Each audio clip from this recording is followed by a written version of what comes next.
Será que é possível usar esteroides anabolizantes e não inibir nossa produção natural de testosterona?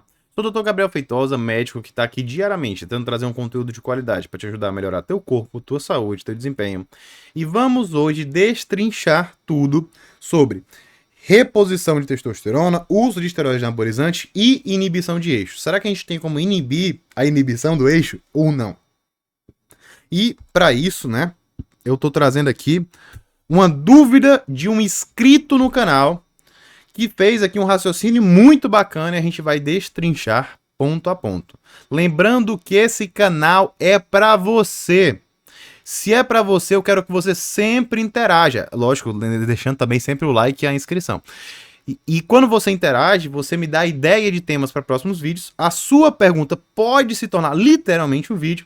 E quando você faz esse tipo de coisa, você está ajudando também outras pessoas a ser uma pessoa acima da média. Quem é inscrito nesse canal é acima da média. Não é aquele indivíduo que quer copiar e colar, quer saber que só coisa besta. Aqui a gente tem raciocínio por trás. Tá certo? A gente tem, um desmembramento daquela informação de forma a gente achar a base. Da onde é que ela tá vindo de verdade. E você é uma pessoa que tem todo o mérito de estar aqui. Então vamos continuar. Vamos continuar e vamos dar aqui mais um vídeo de qualidade para você. Beleza? Qual é a pergunta aqui? Tudo bem? Como sempre, ótimos vídeos, doutor. Grande abraço. Certamente o canal irá crescer rapidamente. É isso que a gente espera. Se for possível, tira uma dúvida. Vamos lá. Considerando que o eixo é inibido pelo feedback que o estradiol causa na hipófise. Beleza. Será que seria uma estratégia interessante alguém que queira fazer um ciclo leve, por exemplo, 1 ml de testosterona por semana, utilizar em conjunto clomifeno, tamoxifeno ou anastrozol, com o intuito de reduzir ou até impedir a inibição do eixo, e dessa forma somar as testos endógena e exógena, e ainda não ter uma queda expressiva de testo no final do ciclo. Tudo bem, vou aqui explicar aqui para você o que ele está falando. Gente, é o seguinte, a gente precisa ver o eixo de produção hormonal natural. Isso aqui é uma figura muito interessante que eu tirei aqui do livro do Dr. Lucas Caseri, tá certo? De TRT, livro muito bacana, por sinal. E aí a gente vai ver como é que acontece a produção de testosterona. Bem, nós temos, né, alguns centros reguladores no nosso organismo. Então, a nossa testosterona ela é liberada por meio de processos de feedback. Como assim? De estímulos negativos e positivos. Como assim? Se a gente tem muita testosterona, nosso corpo diz assim, produz menos. Se a gente tem pouca, nosso corpo diz produz mais. Fazendo com que a gente tenha, na média, uma concentração fisiológica de testosterona. É assim que acontece. E não só a testosterona regula isso daí, como outros hormônios, como o estradiol. Até porque o estradiol vem de onde, gente? Vem da testosterona. Então o estradiol é mais um, né, hormônio que indica que tem testosterona no organismo. Então o nosso corpo identifica aquele estradiol e também inibe a produção de testosterona. Beleza? Beleza. E aí a gente vai ter que olhar aqui para essa imagem. O que é que eu peço para você? Tenha muita paciência, tenha muito cuidado. Nós temos aqui o nosso hipotálamo, tá certo? Hipotálamo, glândula que vai produzir o hormônio liberador de gonadotrofinas, o GnRH. Beleza. O GnRH, ele vai atuar na nossa hipófise, produzindo o LH e o FSH. Beleza. Então a gente tem GnRH estimulando a hipófise a produzir LH e FSH. O que é que o LH faz, gente? O LH vai atuar nas células de Leydig, testiculares. Tudo bem? Isso aqui é no testículo. No testículo, o LH vai estimular a célula de Leydig produzindo testosterona. Então o LH dá a mensagem para a célula de Leydig de produzir testosterona. Beleza, entendi. Beleza, entendi. O FSH, gente, ele vai agir nas células de Sertoli, estimulando a espermatogênese. E outra coisa, a própria testosterona intratesticular estimula também a espermatogênese. Tudo bem? Beleza. A testosterona, ela se converte tanto em DHT quanto em estradiol. Estradiol é a forma mais ativa biologicamente do estrogênio. Nós temos de estrogênio estriol, né? Estradiol e estrona. Onde o que vai ter maior atividade biológica é o estradiol. Tudo bem? Beleza. O que acontece, né? A testosterona, ao se converter em estradiol, tem o quê? Tem uma ação de inibir a produção natural de testosterona. Tá certo? Então, a própria testosterona faz um feedback negativo, como eu falei, que é uma mensagem negativa na hipófise e no hipotálamo. Então, quando a gente já tem testosterona suficiente, a gente reduz a produção de mais testosterona. Isso é lógico. Então a gente vai ter uma diminuição do LH e da FSH e do GNRH. O estradiol, da mesma forma, ele também inibe a produção de GNRH e de LH e de FSH. O estradiol, ele inibe o nosso eixo de produção natural, mas quando está tudo fisiológico, isso daqui é algo bacana, é algo esperado, tudo bem? Sem problema. O ruim é quando isso está em desbalanço. Por exemplo, se eu tenho muito estradiol, o meu excesso de estradiol pode inibir, né, a minha produção de gonadotrofinas, né, e inibir a produção de testosterona. Então, uma pessoa que tem muito estradiol de forma exacerbada, de forma natural, pode ter uma inibição de eixo por conta do excesso de estradiol. Só que o que acontece, gente? O que acontece? Quando a gente usa um esteroide anabolizante de forma exógena, a gente tem uma inibição desse eixo aqui. Por quê? Porque o nosso corpo ele não sabe se a testosterona é endógena ou exógena. O que é endógena? Que o nosso próprio corpo produz. E exógena, que é produzido externamente, é colocado, injetado no nosso organismo.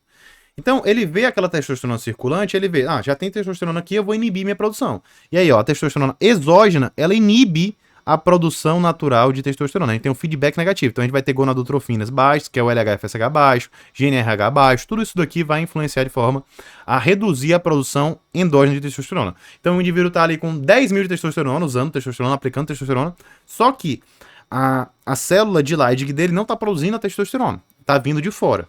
Tudo bem? Então, a mensagem para o testículo não está acontecendo.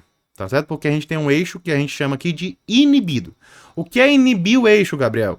É a gente colocar um esteroide anabolizante, uma testosterona, e esse esteroide anabolizante inibir a nossa produção natural de testosterona. Não só o próprio esteroide anabolizante, como o próprio estradiol também vai estimular mais inibição de eixo. E aí, o que a gente tem que entender? Que não é só a testosterona, tá certo? Que faz isso, mas qualquer esteroide anabolizante. Oxandrolona inibe eixo? Inibe. Decanoácido de androlona inibe eixo? Inibe. Oximetolona, que é a hemogenia, inibe eixo? Inibe. Todo esteroide inibe o eixo.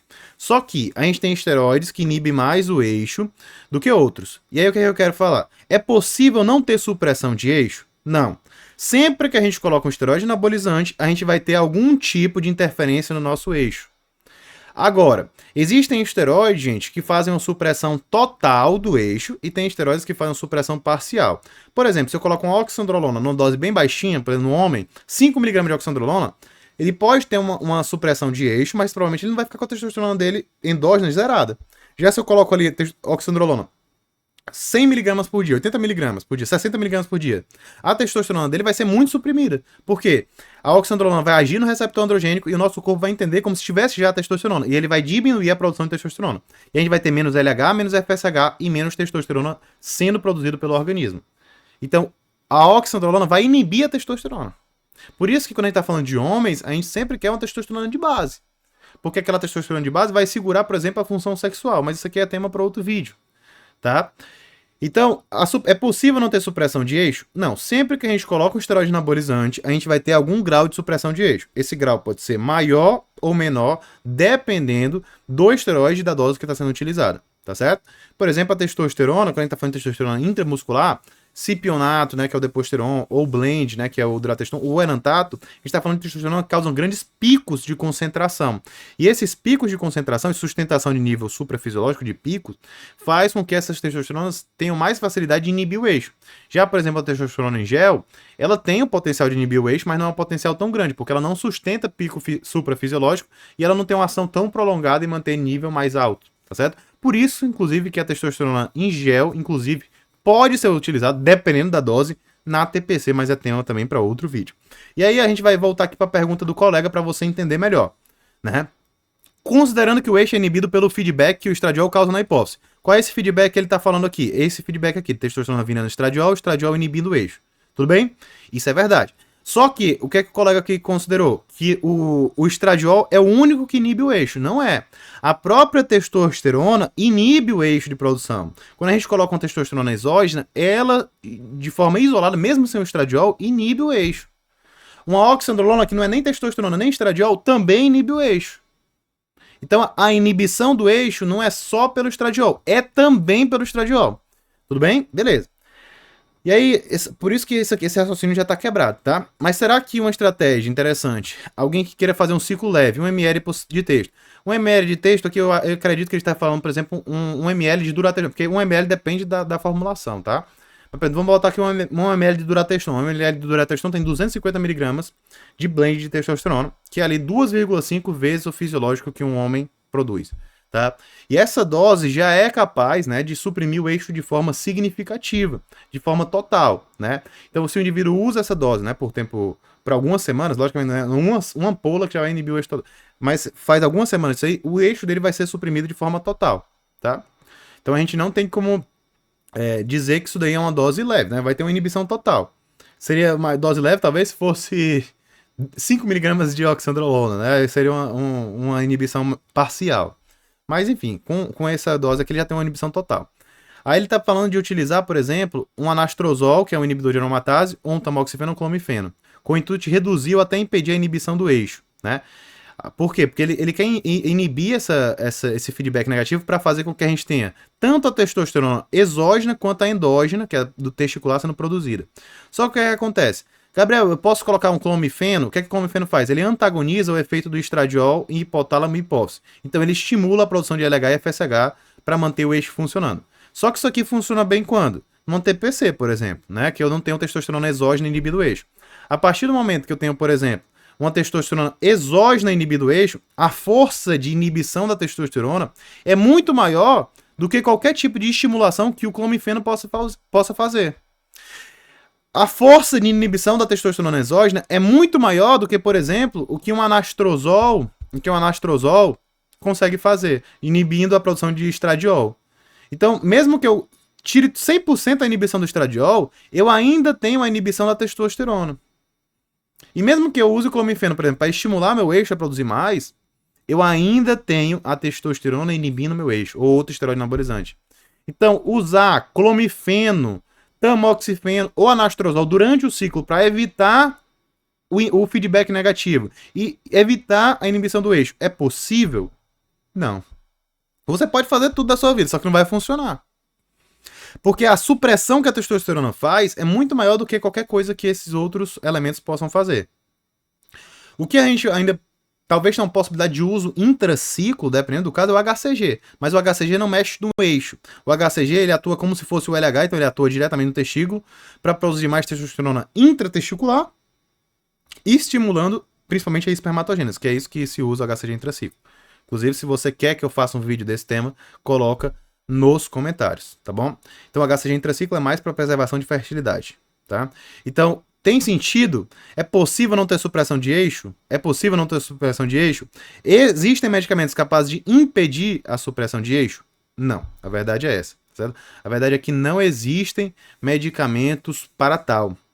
É preciso entender que usou esteroide anabolizante em dose suprafisiológica, ou dependendo da dose, até dose fisiológica, vai ter supressão de eixo. Até na reposição de testosterona, eu tenho supressão de eixo? Tenho supressão de eixo. Porque, por exemplo, se eu tô falando do deposteron, por mais que eu use aquela 14 dias, eu vou ter em 2 a 4 dias um pico suprafisiológico que vai sustentar alguns dias, e isso vai inibir o eixo, tudo bem? Então a gente tem que ter noção disso. Não tem como ter esse almoço grátis. Se eu estou querendo preservar talvez a função testicular, talvez HCG. Só que o próprio HCG já tem seus efeitos colaterais, seus efeitos adversos. Então a gente não pode simplesmente, por exemplo, botar para todo mundo. Tem que ter muita cautela, muita paciência, tá certo? Porque esse tipo de assunto não é uma coisa simples, não é uma coisa que você vê em todo lugar. Inclusive, deixe sempre seu like, se inscreva. Mas que gera muita confusão. Porque às vezes a pessoa lê, gosta de aprender, né? Entende o mecanismo de feedback, mas não consegue entender as magnitudes de cada coisa, porque, enfim, não tem prática clínica. E é isso que eu tento agregar aqui com você. Eu pego a teoria, coloco dentro da prática clínica e vamos aqui discutindo. Porque realmente, tem sentido, mas a gente, ele esqueceu desse outro feedback aqui. E é isso que eu sempre peço, né, nos comentários, nas coisas, porque a gente vai tentar aqui sempre quebrar mitos, sempre trazer informação de qualidade, tá certo? E uma dúvida em relação a TPC, por exemplo, que as pessoas sempre têm, né, que a TPC é o momento de restauração do eixo. Será que eu preciso fazer TPC? Porque aqui o colega, na verdade, ele tá querendo evitar um TPC, né? Não inibindo o eixo.